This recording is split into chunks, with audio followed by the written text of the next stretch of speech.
Hello.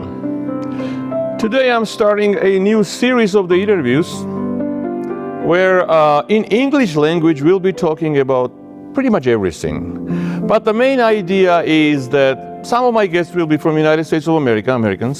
Some of them will be Georgians or from other countries who have experience from America.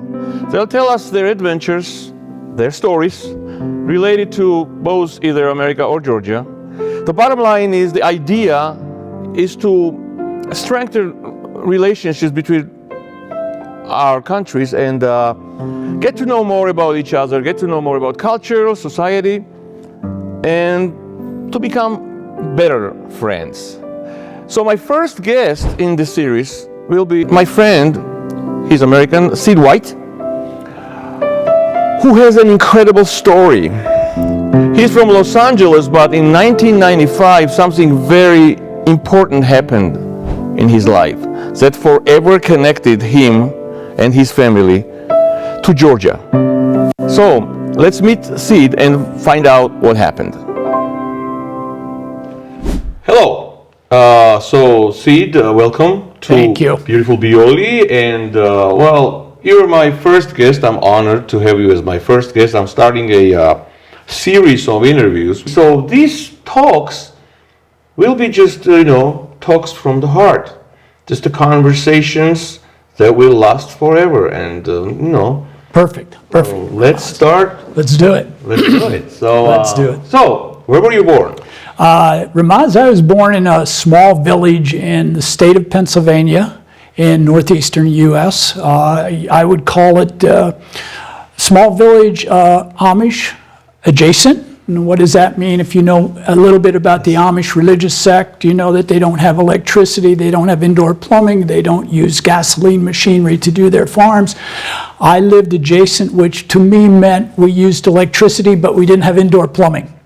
But that's where I grew up, that's where I was raised. I came from there with very kind of strict morals and values, and then moved from that small village out into the country of U.S. And yeah, the next question, follows up. Did you stay there? Where did you move? No, I didn't. The folks in that part of the world, generally speaking, have a high school education and then they go into farming. A lot of my friends dropped out of school at 13 years old and went to work on a farm. Instead, my parents had a dream to send their children to university, which I was very lucky to receive a scholarship at a local college, and then was educated there, and then moved from a bachelor's education into a master's degree, going to Rensselaer Polytechnic Institute in upstate New York. So I got my master's degree there. I got a job the day after I graduated in Troy, New York, and so that was my first out of Reinholds, Pennsylvania, where I grew up, place to live and work. And now you're retired. I am retired. But what did Sid White do for a living? Okay, I was an economic development professional. Started there as economic development manager in Troy, New York, before moving to California and the like. Economic development is looking at ways to create jobs, looking at ways to create public infrastructure. One of my specialties over the years was doing feasibility studies for sports arenas and convention centers. On the other hand, one of my most fulfilling jobs was as an economic development project manager for LA County, where I worked with immigrants coming into Los Angeles, trying to help them create a place for themselves to live, get them some quality jobs. I formed 5 chambers of commerce, for instance, for folks around LA, and worked in some of the toughest neighborhoods of LA, trying to give folks a better way of life. Wow, very impressive. How and where did you meet your wife, Anne? I met my wife, Anne, back in Troy, New York. She was there to spend some time with her cousin. We met over a cocktail or two, and she decided she was going to stay in Troy, New York. Her profession is as a potter, as an artist. So if I said she was a professional, she would say, no, I'm an artist. So I met her there. We spent 3 or 4 years there and then moved to California at that time. Stayed a little bit in her hometown, but then moved into Santa Monica for my first kind of public economic development job in California. Great, and that brings us to a main story that connects you and your family to our country, to Georgia. Absolutely. And the question is, what did inspire you and Anne to pursue international adoption in 1995? Well, if you sort of follow my professional career, it's almost a matter of fact is I was so attuned with developing that career. My wife and I turned 45 years old, and we had, I don't want to say forgotten, but we hadn't focused on children.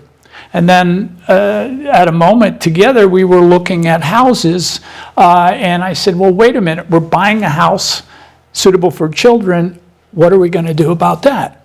At that point, we decided we were 45 and wanted to look at international adoption. A lot of things were happening in the world. There were children being displaced, kind of sort of abandoned because the Soviet Union was breaking apart. So we looked at this part of the world. My wife looked at South America, Korea, Vietnam, China, and then the sort of former Soviet Union countries as well. We landed with, after, my God, she did so much research, but we landed with a group located in Washington, D.C. They were called Cradle of Hope. And they had a very significant Russian adoption program and really didn't, at our first sort of meeting with them, talk about Georgia at all. So the conversations were moving towards Russia, and we put together a dossier in Russian and the like, and we were pretty quickly approved because we had the wherewithal to provide for a couple of kids. We decided we wanted to adopt two and have them kind of similar in age and somewhere between the ages of 5 and 6 years old. Tying that all together, we're at home one day and I get a note, a letter in the mail with 2 Polaroid pictures. And those pictures were of 2 orphans in Kutaisi orphanage. They had been abandoned at birth, and if you kind of sort of remember a little bit about the international adoption process, a lot of times the children are dressed in beautiful little pixie dresses, clothes, and ribbons in their hair, and the Russian adoption process at that time was known for that. These kids were not dressed in wonderful clothing. You could tell immediately that they were in an environment that was rough, if not just rough around the edges, very rough. And we looked at them and almost in a spiritual way said, these are our kids. This is what makes sense for us to move forward. And again, spiritually, it was a decision that made a lot of sense for us. As I know, you weren't able to come to Kutaisi then. That's right. That's right. It was difficult times. It was the dark times in Georgia as we understood it at the time. So the plan was put together. We adopted both the girls, went through the courts in Kutaisi, Tbilisi, and at the national level as well in Georgia. They were issued their Georgian passports. We were issued our birth certificates for them, or their birth certificates listing us as parents. So all that was taking place, and they were our kids under the conventions, international adoption conventions, but we couldn't get into Georgia to pick them up. So at the last minute, we decided we would arrange to meet them in Moscow, which we did. And they came out on, I believe, a Georgian Airways plane, not the first time, but the second time. So that whole story about waiting and anticipation and nervousness until they met us at the domestic Russian airport.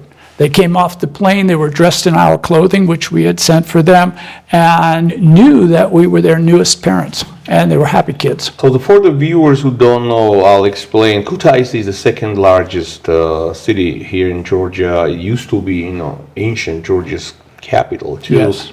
And so in 1995, Georgia was in a turmoil. We had a civil war. We just broke off the Soviet Union. It was corruption, mafia. It was unbelievably dangerous and not safe place. I lived here, I remember, and so that's where you got your children from. And can you describe a moment you met girls first time?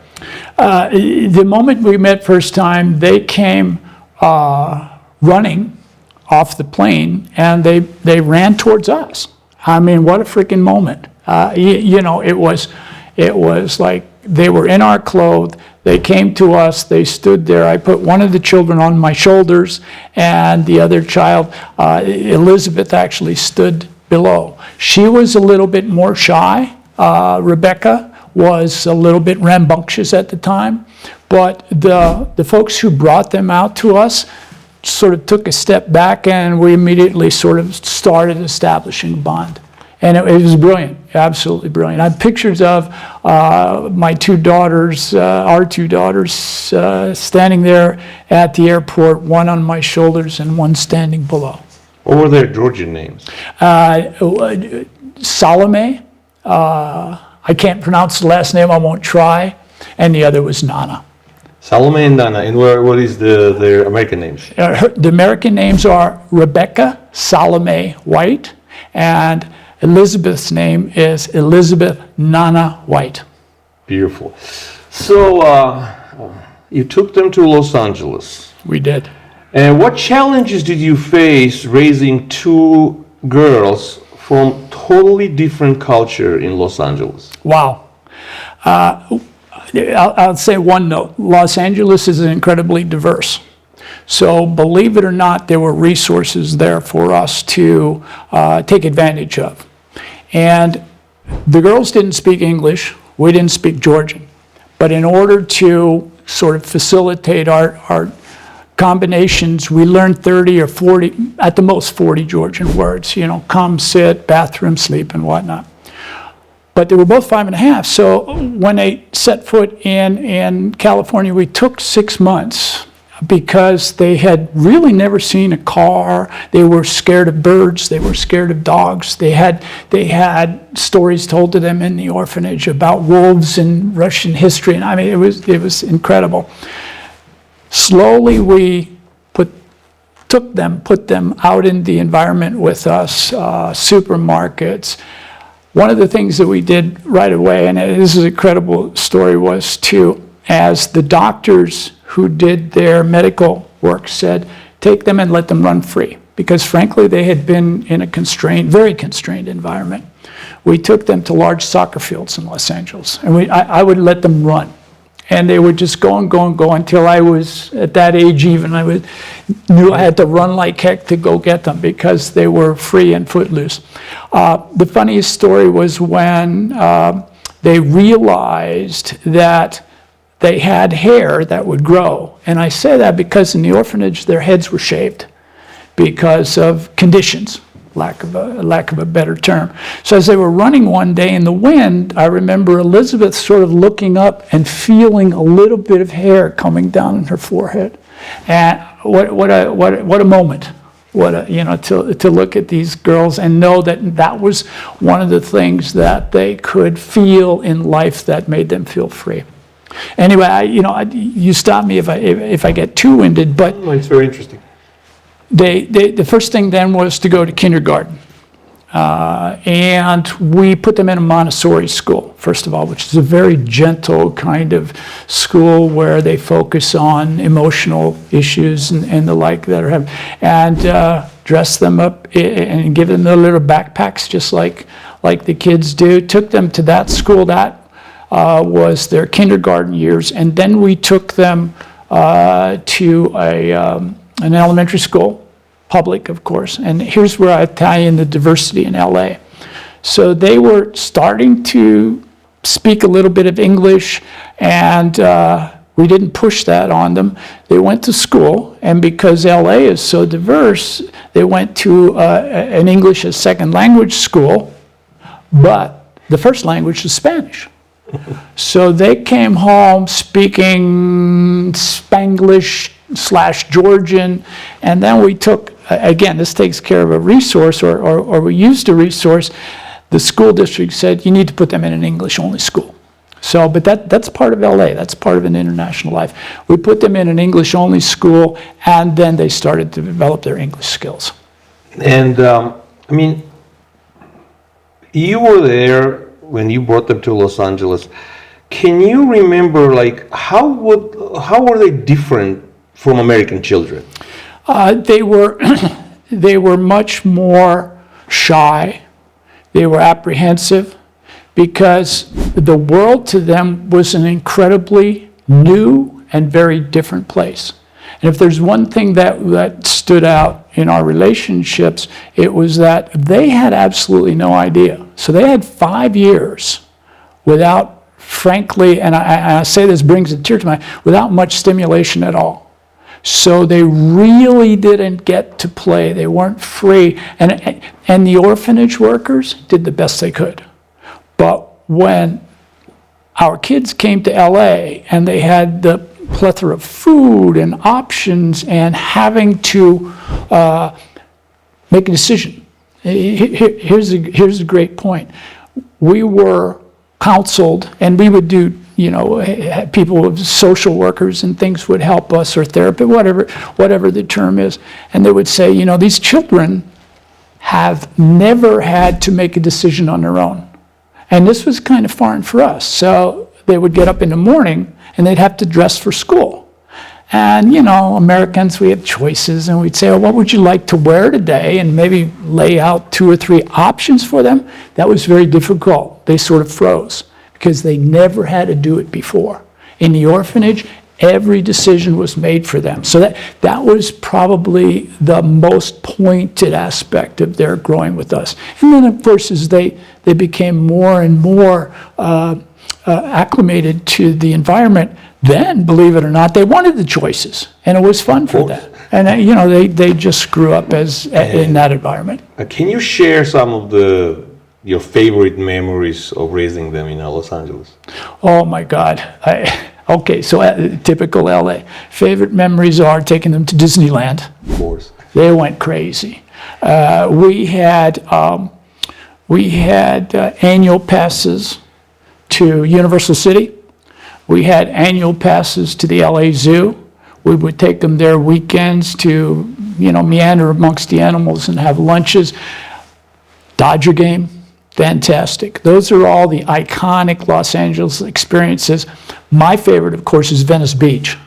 And if you know Venice is a circus environment. Yes. And I would love to take the girls down there. My wife, not so much. She thought I was corrupting them. But those are all the memories of childhood. You went and kept Georgia alive for the girls. Yes, Why? we did. I thought it was the right thing to do. Okay, I'm even in my old age, I become more and more a globalist, and knowing the different cultures and the like, and keeping their Georgian alive and the like, they always had a finger in their history. And they could tell their story to their classmates, or they could tell their story to their friends. And we kept that alive as best we could.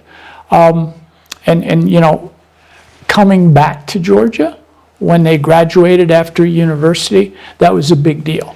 Yeah, that's my actually next question is, in 2016, yes, you came, first time for you two, yes, absolutely, came to Georgia, yes, together with Elizabeth. Yes. What was the experience like? Absolutely amazing. So first of all, I'll put the context out there that for me, I'm an adventurous traveler. My wife is not. She's a delicate traveler. So I came with Elizabeth without any plans at all. Elizabeth and I arrived at Tbilisi. And by the way, this was following her graduation. So I gave her the choice. Do you want to go to quote unquote motherland and check it out, see where you came from? So we got off the plane at Tbilisi International. We took a taxi to Courtyard Marriott. That was our first stay. We got a room. They were the kindest people in the world. They knew a little bit that we were coming, gave us a room at 3 a.m. when the flight comes into Tbilisi. The next day, we just walked around Tbilisi and explored as much as we could. The following weeks, we were here for three and a half weeks, I rented a car. And we drove around Georgia with no real plan other than to visit Zugdidi, where she was born, before she ended up in New York. You mean Sestaponi? I'm sorry, Zestaponi. I got my daughters mixed up. I'm from Imereti, so I remember where she was born. Exactly. So Elizabeth Zestaponi, Rebecca Zugdidi. Yes. And I've driven to both. So we drove to Batumi first, which was amazing. Put a toe in the Black Sea. Then drove to Sestaponi, and then drove from there, stayed a couple of places back to Tbilisi. That was our first sort of meandering about Georgia. And, you know, stories. I tell the story about our little bit of a trip to Kutaisi, and of course the orphanage was gone, and you know, the memories of the people there are not intact enough to know where things were. But the folks in Kutaisi helped us and talked to this person and that person. The funniest story is Elizabeth and I were introduced to the local elementary school. And we walked in, and the teachers and the administrators were just beautiful people. But I could tell Elizabeth walked into the classroom and looked about, and I could tell going through her brain was, wow, this could have been me. This could have been me instead of Disneyland and LA and all of what I experienced. So that was a moving moment as well. Yes, I'm sure it was, and yeah, it makes perfect sense. As I know, you made Georgia your second home. I did. What made you decide to buy an apartment here, and how is your Georgian life? Georgian life is incredible, and I'll tie it back to my very first visit with Elizabeth in 2016. As I said, I'm kind of adventurous. So I walked into the office of the Economic Development Group in Georgia. It was Enterprise Georgia at that time, where it was the Tourism Administration. And the Office of Economic Development Professionals was populated by 20-somethings. They had graduated from university. And they were doing what they could to expand Georgia's economy and tourism and, you know, and whatever. I sat down and talked with one of the young ladies, and she was incredible. She and I spoke the same language. I had the vocabulary, I had the professional expertise. She managed to get me an invitation to the United Nations World Tourism Organization conference that was being held that year in Georgia. I attended that, and lo and behold, I attended the Prime Minister's dinner and met people from all around the world that were interested in tourism. In addition, that conference sort of set the stage for me to meet a lot of economic development professionals, not only from around the world, but from Georgia as well. And once they knew me, I got invitation after invitation after invitation to the conferences in Georgia, and I started attending as many as I could. As I got more and more involved with Georgian life, I fully retired in the United States. And the answer to your question is kind of, sort of, why not? But I'm 4 years old, and the energy that was coming from those young people who cared so much about Georgia and were so focused on how to make Georgia a better place, economic development-wise, was invigorating. And, you know, I went home and had a conversation with my wife, and she said, you know, you're kind of sort of bored here in California because you're retired and your job is one that you know, is well established compared to Georgia. And I love the Georgian energy. Ergo, bought a flat. My wife did not like walking up and down the hills from Solalaki, where I had rented one, so we bought our flat right across from Liberty Square metro station. We love it. I love it. Well, I'm glad you love it. And my next question is, well, after getting to know Georgia and Georgians so well, do you find more Georgia in your girls today? Certainly, yes. Certainly in Elizabeth, and she sort of takes the information she has and gives it to her sister as well. All right, so Elizabeth now is in her 30s. She has a boyfriend. and they're going to be visiting in January. So she's sort of re-looking at her roots, and she's been here several times since 2016 and spends time with me and my wife as well. But this is the first trip where now we have another person in the play. We have her boyfriend who will come with us, and they're going to spend some time. And she is so, I guess I'll use the word enamored with being able to show this new person where she came from as well. I remember a couple of years ago when my father, I, and my brother visited your place in Ventura. We right there and then we taught Elizabeth Emiratian song, and we actually sang together. There's a video of it, as I remember. I do have a video of that.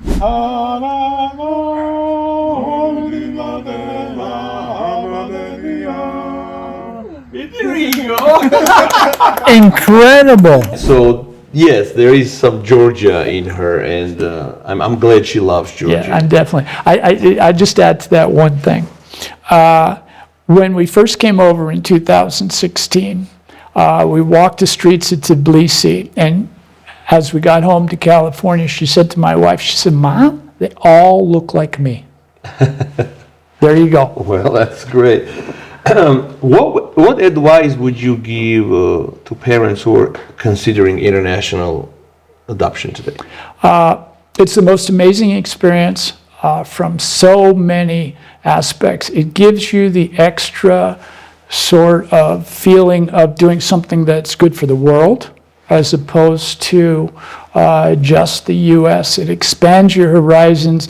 It has been the most magnificent experience of our lifetime, without a doubt. I would highly recommend it to anyone who was doing an adoption per se. And in the meantime, there are organizations out in the world of folks who adopt internationally, and take a step forward and do it if you can. You mentioned before that girls were very surprised when you gave them a choice. They didn't have to choose before. They couldn't choose. And today, from today's perspective, to looking at the world, looking at Georgia per se, what does freedom of speech and freedom of expression mean for you? Wow, great question. I mean, Georgia's perspective, my perspective, I think the U.S., one way or another, has taken that for granted. We need to, in the U.S., first of all, learn how difficult it is to maintain that freedom of speech and that democratic, feeling of the world offers me opportunities and I can expand my horizons. I can freely say and do, or at least have the opportunity to do what I want. Freely say how I think. I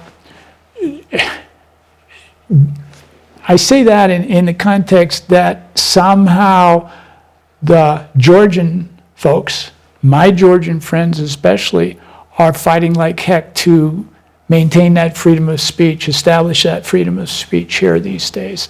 And I think as I sort of send those notions home to Elizabeth, it's fascinating because she cannot envision herself in a situation that Georgia is in, fighting because she's had the privilege of having that over the years in the United States. Yes, and thank you very much for being here, because Georgia really, truly needs friends like you from the United States and the rest of the world. We need you because, you support us, and we appreciate that. And if you could go back to 1995, yes, would you make the same decision, and why? Yes, absolutely. Both my wife and had this incredible spiritual existence. And the why answer is, it's fascinating. It's almost why not. For us, it was an immediate, wow, this was given to us. I mean, I'm not really a religious guy, neither is my wife, but this is a gift from God. or whoever is out there. This was somehow a beautiful fate for us to have happen. Will we make it again? Absolutely. Best decision we ever made in life, period. Great. And Sid, well, thank you so much. And every interview that I'll conduct here at Bioli, I came up with an idea. We live in a different world. We live in a digital world, the world of AI. Yes. So I came up with an idea to have AI at the end of the interviews to generate a couple of questions. Brilliant. And we'll try and answer them. So first is, well, I just generated. When you look at our world today, Yes. what makes you hopeful about the future, even in the face of global challenges? What makes me hopeful about the future is the energy, the focus, and the ability to communicate that I feel from the young folks. Okay. The folks like myself, I will say it honestly, I mean, we kind of took a nap. We went to sleep, and the world changed while we were napping. And some things happened that are not very pleasant for today's environment. The young people, especially in Georgia, and I think it's going to catch on in the U.S. Even more so, aren't asleep. They're awake as heck. They realize what's going on. They're tied in, they're locked in, and my hope, and it's my strong belief, they're going to make it happen. They're going to change the world, and they're going to change it for the better. And the second one is, when you think of kindness, is there a moment in your life that stands out? So many moments. My parents taught me kindness. My mother was one of the kindest human beings you'd ever meet. She made sandwiches for the hobos. I think I've told you that before. She helped people in town. She gave them eggs. She gave them food. You know, whoever was needy, she took care of. Up until her dying day, she was taking care of older folks in her generation, taking them food, making them meals and the like. That's where it all started. But I got to tell you, it also exists today, because I came to Georgia and my next door neighbors were the kindest people I've met. They would cook me meals. They would take care of me. My wife knew to call them if she didn't, she couldn't get a hold of me or something like that. Georgian hospitality, Georgian kindness is the best in the world. And I could go on and on, but a lot of my Georgian friends will ask me the aspect of, why do I like the Georgian food? Why do I like so much the Georgian people? And it goes back to my childhood. Every time I have a Georgian meal of kupati or some of the fancier dishes, it reminds me of my childhood, honest to goodness. Anyway, there's a long-winded answer, but... And, at the end, I have a question. You, with your decision in 1995, created sort of like a Georgian American family. Mm-hmm. And what kind of Georgia and what kind of America you want to leave for your children and their children? I'd like to leave a legacy here and in the U.S. and know that my grandchildren will live in a world that is free and of high moral standards. And I think there are enough people in the world, in Georgia, in the U.S. in particular, that will make that happen. The young folks get it. The older folks, not so much. So I leave that for them, and I hope that as part of my legacy, I can feel that I did whatever I could to make that happen as well. That's what I do here. Let's keep that hope alive. Thank you very much. Pleasure, my friend, pleasure. It was great talking to you. Thank you.